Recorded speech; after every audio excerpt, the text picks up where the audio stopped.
할렐루야. 자, 오늘은 사무엘상 12장 1절 그리고 시편 57편을 중심으로 새벽을 깨우리라는 내용의 말씀을 가지고 함께 은혜를 나누고자 합니다. 지난주에 우리나라는 현직 대통령이 체포되어지는 안타까운 그런 사건이 있었습니다. 이를 저지하려는 일단의 무리들을 보면서 저는 이솝우화의 한 장면을 떠올려 보았습니다. 어떤 사냥개가 있었어요. 그 사냥개는 정말 호화로운 집에서 늘 최고의 먹이를 먹으면서 주인의 극진한 그런 보살핌을 받고 살았어요. 그래서 그 주변에 사냥개를 따르는 많은 그 잡종개들은 늘 그 사냥개를 부러워했습니다. 그 사냥개는 그 주변의 그 개들의 부러움을 독차지하고 살았던 거죠. 그런데 어느 날 산중에 있는 사나운 맹수들이 한꺼번에 그 집을 습격할 것이라는 소문이 돌기 시작했어요. 그러자 그 소문을 듣는 그 사냥개의 고민이 커지기 시작했습니다. 결국 어느 날 이제 그 사냥개는 자기를 붙들어 매고 있는 모든 끈을 끊어버리고 그리고 야수들을 피해서 도망을 결단하게 되었습니다. 그 사냥개가 도망을 가기 시작하자 그 사냥개를 따르던 다른 주변의 개들이 사냥개를 따라가면서 묻습니다. 왜 도망을 가냐고. 그러자 그 사냥개는 대답해요. 자기는 늘 잘 먹고 잘 지낸 것처럼 보였지만 사실은 사자와 곰과 같은 야수들의 그 공격을 늘 생각해야 됐기 때문에 죽음을 가까이 하고 있었노라고. 그래서 결단코 평안한 삶을 누리지 못했고 그래서 늘 지옥 같은 삶을 살았노라고 이렇게 얘기를 해요.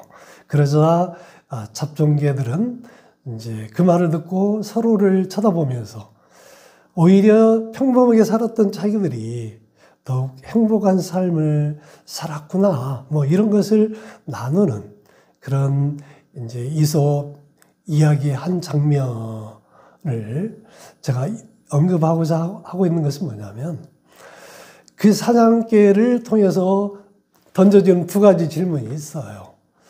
무책임하게 도망가는 것이 과연 옳은 일이냐? 아니면 죽을지 뻔히 아는데 끝까지 주인을 지켜야 되느냐? 자, 이 두 가지 질문을 던져주고 있어요. 그러나 가장 이상적인 것은 위에 앞에 그 두 가지가 아니라 어떤 것이겠어요? 그것은 본인도 살고 주인도 살릴 수 있는 길이 있다면 그것이 최선일 거라 저는 생각을 합니다. 성경에는 그런 예화가 많아요. 본인도 살고 주인도 살리고 나아가서는 나라도 살리는 그런 많은 스토리가 있는데 그런 스토리를 엮어가는 많은 주인공들의 공통점이 있어요. 그 공통점은 그들 모두는 자기들의 사적인 목적을 위해서 살지 아니하고 오직 하나님의 나라와 하나님의 의를 이루기 위해서 기도하고 헌신했다는 것을 그런 공통점을 찾아볼 수가 있어요. 그 중심 인물 중에 대표적인 분이 오늘 제가 언급하고자 하는 사무엘과 다윗입니다. 그래서 오늘 저는 사무엘과 다윗을 중심으로 새벽을 깨우리라 이런 말씀의 제목을 함께 나누고자 합니다. 저는 개인적으로 사무엘을 좋아합니다. 그래서 사무엘을 아이덴티파이 합니다. 아이덴티파이란 말은 뭐 담고자 한다 뭐 이런 의미겠죠. 그래서 저는 사무엘을 아이덴티파이 하려고 늘 노력하고 있습니다. 그리고 사무엘의 믿음을, 신앙을 늘 묵상하고 있어요. 언제부터인지는 저도 잘 모르겠지만 사무엘을 담기 위해서 제가 이름을 김사무엘 목사라고 한 건 아닌데 어느 날 그런 깨달음이 있었어요. 자, 그래서 이제 그런 관점에서 오늘 사무엘상 12장 말씀을 함께 보고자 합니다. 사무엘상 12장 말씀은 사무엘이 이스라엘 백성들을 떠나면서 고별 설교의 내용입니다. 2절부터 25절까지가 그래요. 사무엘이 이스라엘 백성을 떠나는 이유는 다름 아니에요. 그것이 뭐냐면, 자, 12장 1절 말씀처럼 이제 이스라엘 백성들이 원하는 대로 왕을 세워줬어요. 그렇게 해서 세워진 왕이 사울이죠. 그런데 사울이 초창기에는 하나님께 순종하고 그래서 많은 일들을 했어요. 이스라엘 왕국을 잘 이끌었어요. 이스라엘 왕국의 초대 왕으로서 부끄럼 없이 정말 잘 했어요. 그런데 이 사울 왕은 하나님을 배신하기 시작을 합니다.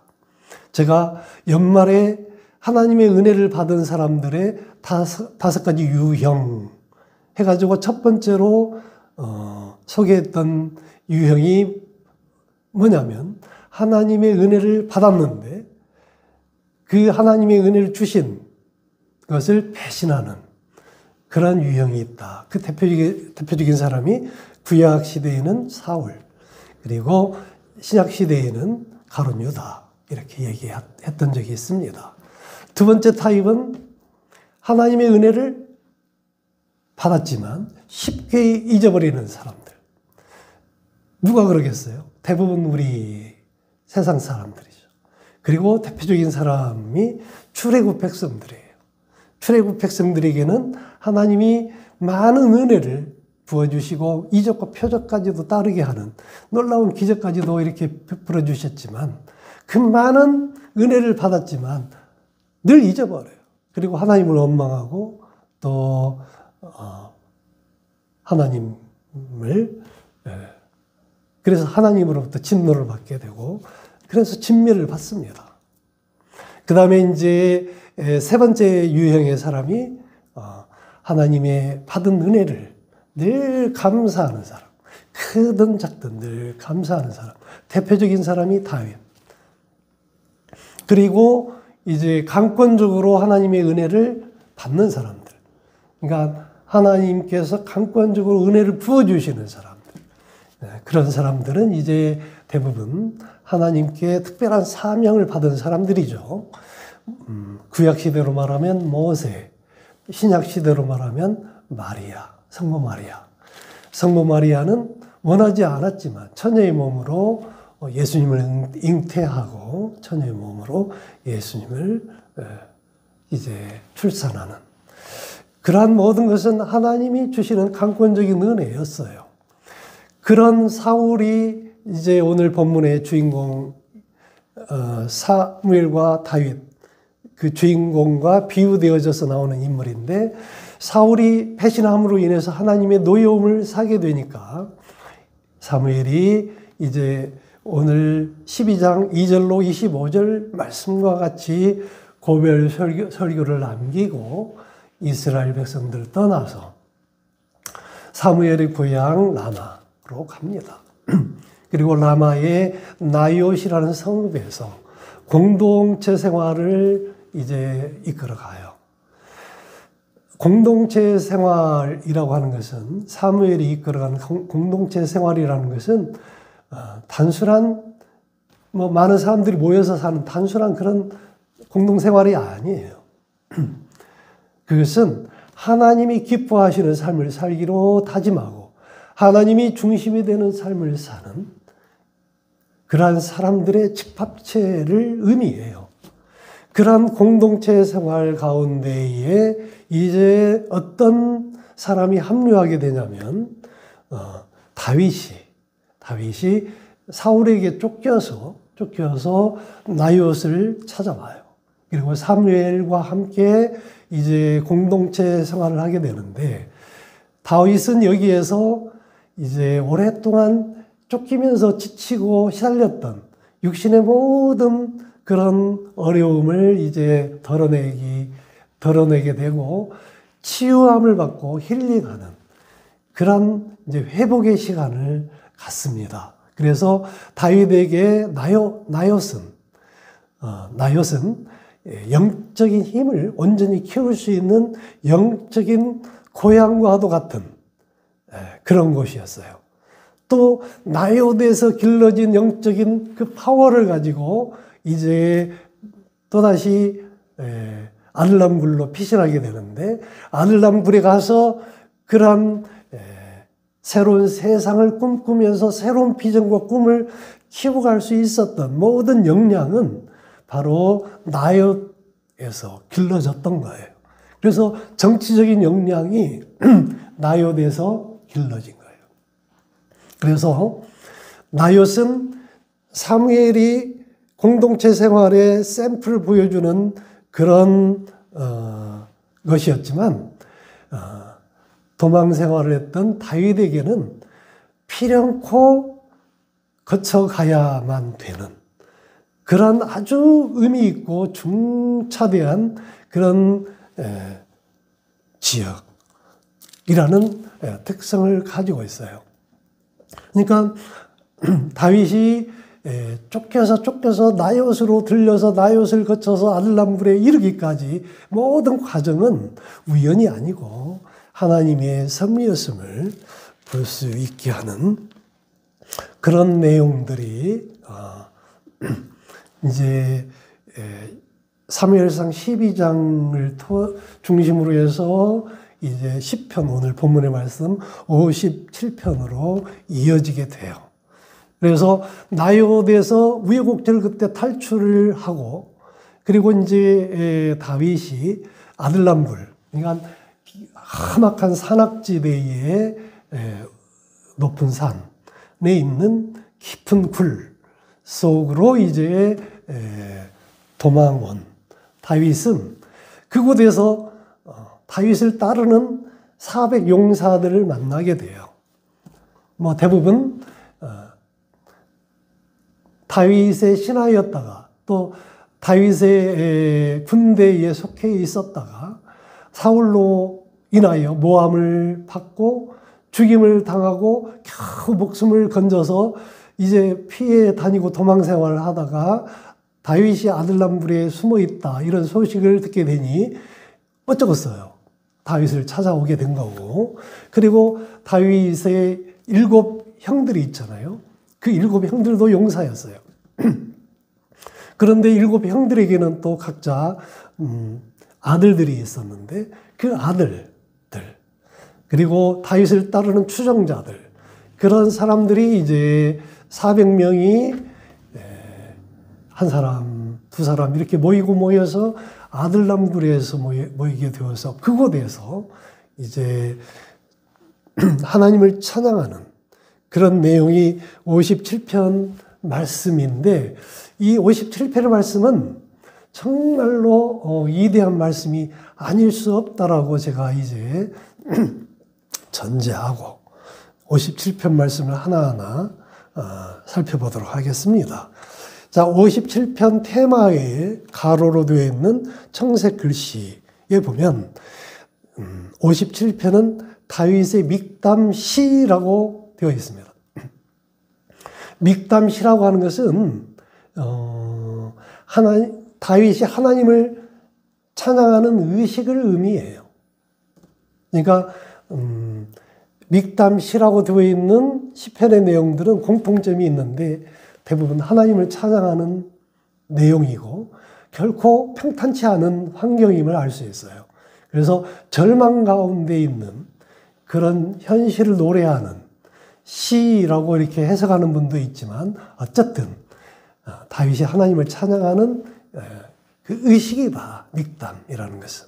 그리고 그 뒤에 인도자를 따라라고 되어 있는데, 여기에서 인도자라고 하는 것은 57편 찬양을 올려드리는 지휘자를 말해요. 찬양 지휘자.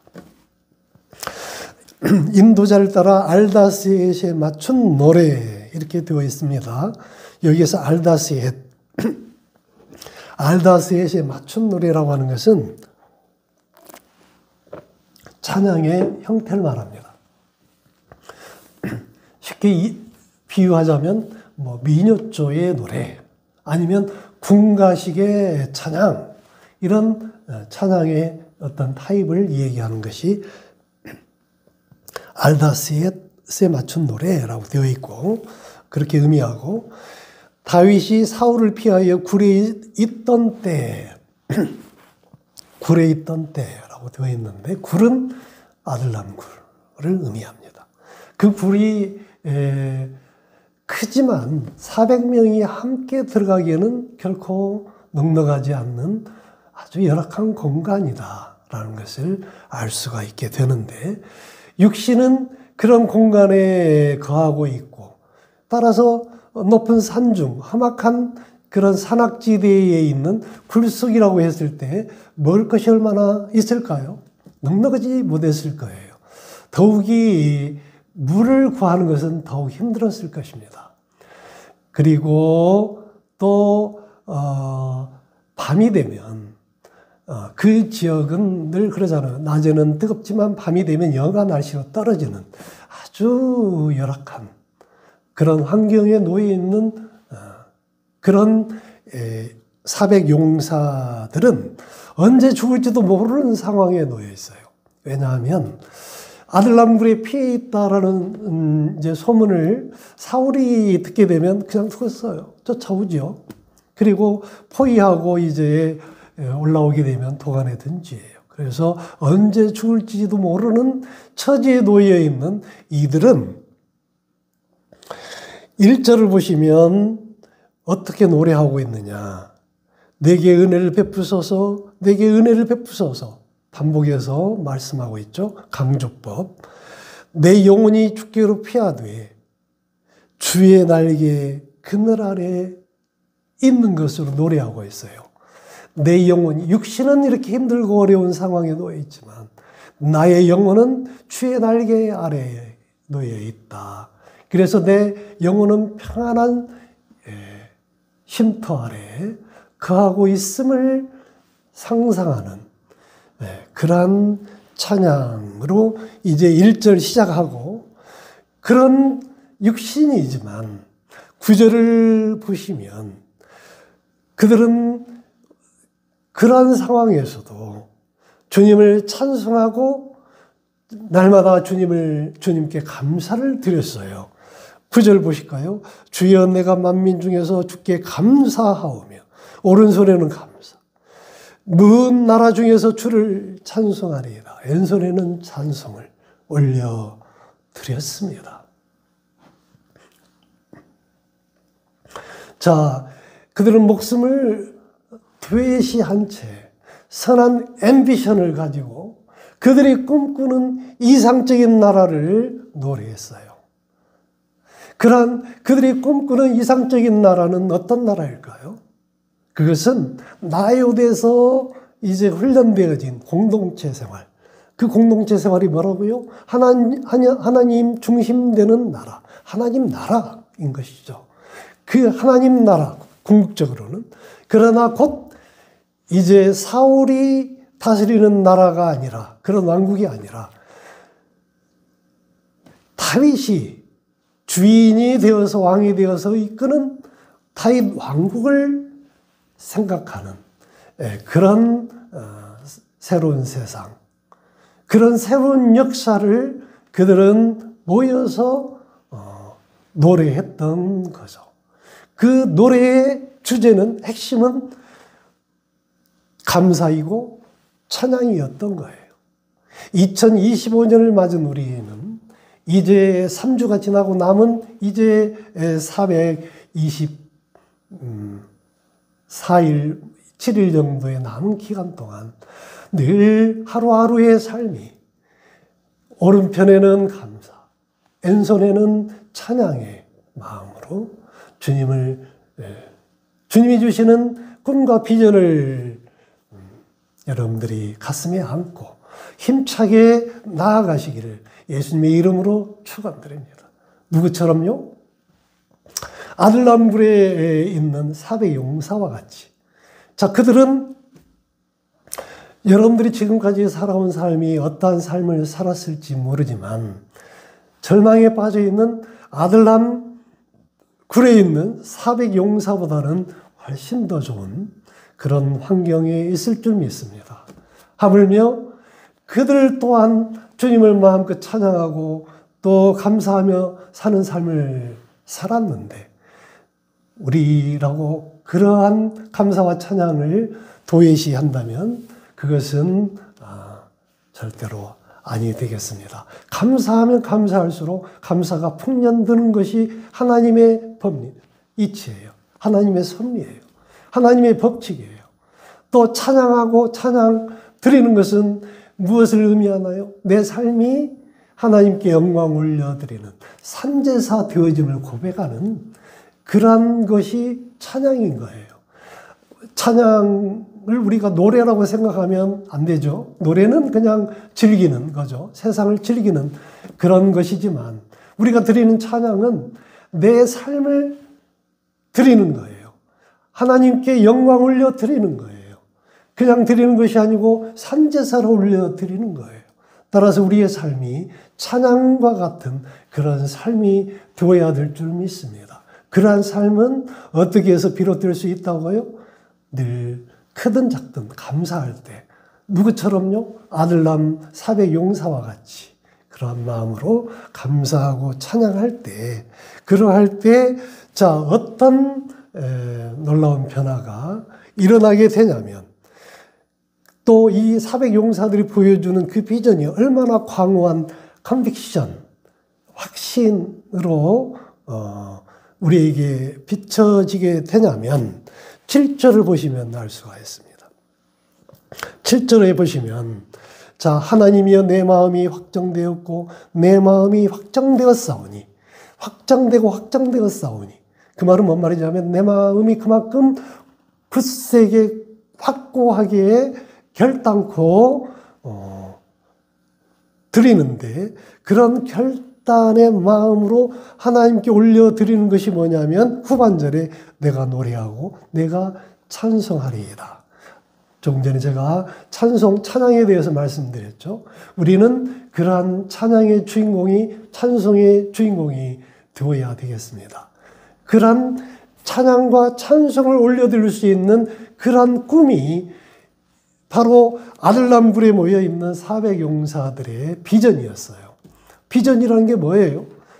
그 비전이라는 것은 목표 아닙니까? 어떤 목표예요? 우리 모두가 함께 꿈꾸는 그러한 것들, 깃발이라고도 할 수 있는 바로 그것이 비전인 것이죠.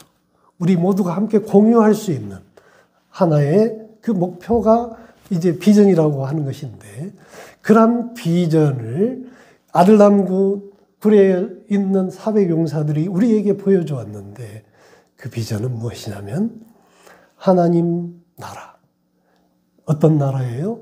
감사와 찬양으로 나아가는 하나님의 나라. 그러한 하나님의 나라를 향해 가는 우리의 마음은 어떤 마음이냐면 확정되고 확정되어진 그런 마음으로 찬양을 올려드리는 그러한 확신, 컨빅션. 자, 이것을 말씀해 주고 있는 거예요. 자, 그래서 이 400용사, 아들람굴의 400용사들은 오늘날 사는 우리에게 새로운 일꾼의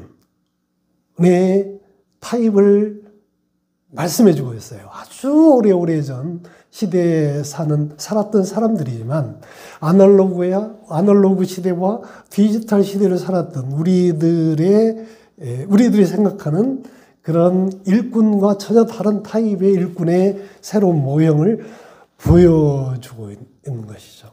아날로그 시대와 디지털 시대의 일꾼, 리더는 어떤 사람들이 리더였어요? 그들은 그 그룹에서 1, 2등을 했던 엘리트들이 아날로그 시대에는 리더들이었어요. 우리나라를 이끌었던 수많은 일꾼들은 모 대학 출신들이 주로 우리나라를 이끌었다고 볼 수가 있는데, 아이러니하게도 그런 최고 명문 대학을 나오신 대통령이 우리나라를 IMF의 굴레에 빠지게 만들었고, 또 오늘날에는 이처럼 절망에 빠지는 무한 경쟁 시대에 우리나라만 낙오되어 있고 절망 가운데 허우적거리게 만들고 있는, 그럼에도 불구하고 언제 끝날지도 모르게 만들어가는 상황을 계속 엮어가고 있는 이런 잘못된 그런 리더로서 역할하고 있었던 그 시대의 일꾼들은 그저 엘리트였으면 됐어요. 그리고 엘리트가 아닌 제3자들은 그냥 따라만 가면 되는 그런 시대를 살았다면, 이제는 시대가 바뀌어서 오늘날의 시대는 이제 앞으로 미래의 시대는 어떤 시대냐. 4차원 산업의 시대, 5차원 산업의 시대 뭐 이렇게 얘기하고 있는데, AI 중심의 그런 시대를 살아가고 있는데, 이런 시대의 리더는 과거의 그런 리더가 아니라 이제 미래를 향해서 하나님 나라의 소망을 가진 새로운 상상력과 창의력을 가진 사람들이 이끌어가는 그런 시대다. 그런 사람들이 리더가 되는 세상이다. 따라서 이제는 리더가 이제 전혀 새로운 리더가 필요하게 되었다. 그런 리더는 아이러니하게도 BC 다윗 시대니까요. 아주 오래오래전 시대의 아들람굴의 400 용사들이 보여주었던 모형입니다. 자, 그래서 이 그런 비전과 새로운 꿈을 가지고 새로운 나라를 이끌어가기 위한 그들의 비전이 8절에 녹아져 있는데, 자, 어떤 단어로 이제 응축되어 있느냐 하면, 내 영광아 깰지어다, 비파야 수금아 깰지어다, 그리고 내가 새벽을 깨우리로다. 제가 이 말씀의 은혜를 받고 이 말씀을 중심으로 오늘 말씀을 준비하게 되었습니다.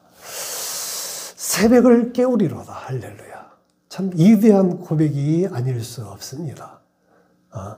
그런 암울한, 언제 죽을지도 모르는 그런 암울한 상황에서도 거룩한 컨빅션, 확신을 가지고 미래를 향해서 힘차고도 광호한 비전을 선포했던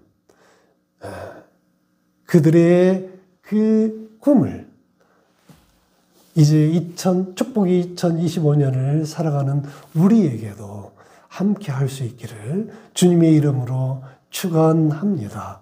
정말 이제 중요한 메시지는 지금부터인데 시간이 좀 많이 오버되었기 때문에 오늘 말씀은 아쉽지만 여기에서 마무리하고, 자, 오늘 다 드리지 못한 메시지는 다음 주에 함께 나눌 수 있도록 그렇게 하겠습니다. 기도하시겠습니다.